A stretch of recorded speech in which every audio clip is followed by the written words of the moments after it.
lang, ang mas mabigat ang pagkakaunawaan, yung sarili natin, ibigay natin. Yung bylaws kasi sinusunod eh. It's a law. Sinusunod yan, batas yan. Ginagawa yan dahil sa mga organization na hindi magkakamag-anak. Ginagawa para meron susundin, meron silang sinusundan.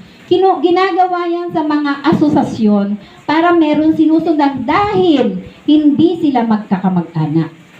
Diba?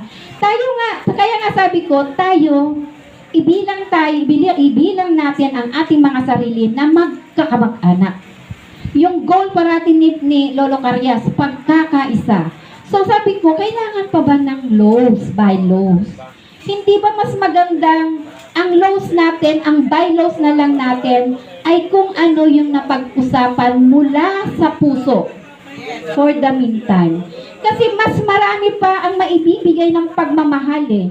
Kagaya ngayon, Diyos ko, nasa bylaws ba yun? Kay Kuya Pedro, magbigay siya ng mga papremyo? Wala, diba? Kusang loob mula sa pagmamahal niya sa atin. Wala yun sa bylaws. Eh, pag naka-bylaws lang, sabi ng bylaws, 10 piso lang ibibigay natin eh. Eh, di yung susundin natin, diba? Ang magandang bylaws natin ngayon, for now, because we're still small family, at nasa second generation pa lang naman natin, ang susundin muna natin ay yung bylaws ng ating puso. Okay ba yon? Kasi maraming generous sa atin. Bylaws ng ating puso. Yung kusang tumulong sa pagluluto, kusang tumulong sa mga ginagawa natin, kusang loob na nagbibigay ng papremyo, kusang loob lang yan. Wala yan sa bylaws. Eh kung ilagay natin yan sa bylaws, o sabi ng laws, ang committee, sila, bahala sila dyan. Sabi ng bylaws, eto lang ang contribution ko, bahala kayo dyan. Diba? Sila Kuya Pedro, from Pangasinan, ang dami nilang dalang food. Diba? Wala sa bylaws yun. Ibig sabihin, ito ay nagmula sa ating puso. Yun muna ang ating susundin ko. Ano yung nagmumula sa ating puso? Yun muna ang bylaws natin. Balikan natin yung 3C, nung una nating reunion. Communication lang naman yan. Coordination and commitment. Yun lang yun. Susundin po natin yun. And the last reflection that I have given this morning, pagsunod, pagtitiwala, at pagmamahal. Yun ang i-retain natin parati. Ngayon, pag na-retain natin yun, success ang ating Lolo Carias, yung ating pagkakaisa bilang pamilya. Yun lang ang aking masasabi. It's just a reminder. I'm not saying this because we want to implement this at once, pero pag nilay-nilayan ninyo kung tama yung aking sinasabi. Now, if you disagree, go on to your bylaws. Pag-uusapan ulit natin yon. And then, next reunion, pag-usapan natin ulit yon.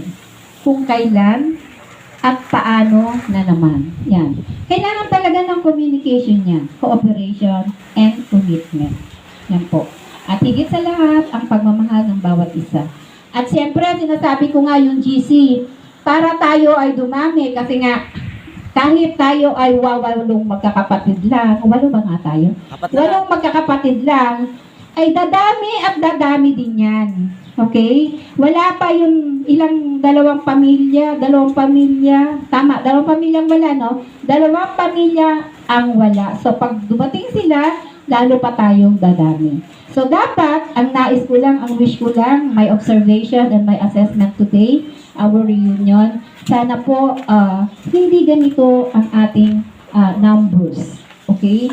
Maraming written names sa ating notebook, but then at their presence, wala naman sila dito.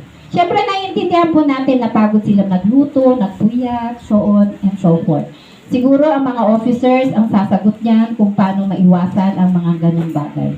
Pag-uusapan nila para ma-lessen yung mga activities na unnecessary activities during, dapat pag ganitong nagkakasiyahan na, especially pag may mga reflection or advices coming from the old days, ay marinig din nila. Kasi mga youth, di ba mga youth, kayo ang susunod. Kami, malapit na rin sa hukay. malapit na. Tingnan nyo naman itsura namin, hindi na makalakad yung iba. Yung tingnan sa akin yung Pedro, ang taas-taas na ng Bayabo. Ngayon, kayo ang Tagal pa ako. kayo na ang next generation. Matagal pa ako. Okay? Next generation. Hindi ako papayag. Matagal pa ako. When our lives will be taken by the Lord, no? Only God knows when kailan tayo aalis dito sa mundo. Okay? God knows. Now, yun nga, unahin natin ang pagdadasal. Kahit ang pamilya ko nga, hindi ko nasasabi yung history ng Gawa family kasi nga, mga busy. Pero next time, thank you very much sa pamilya ni Kuya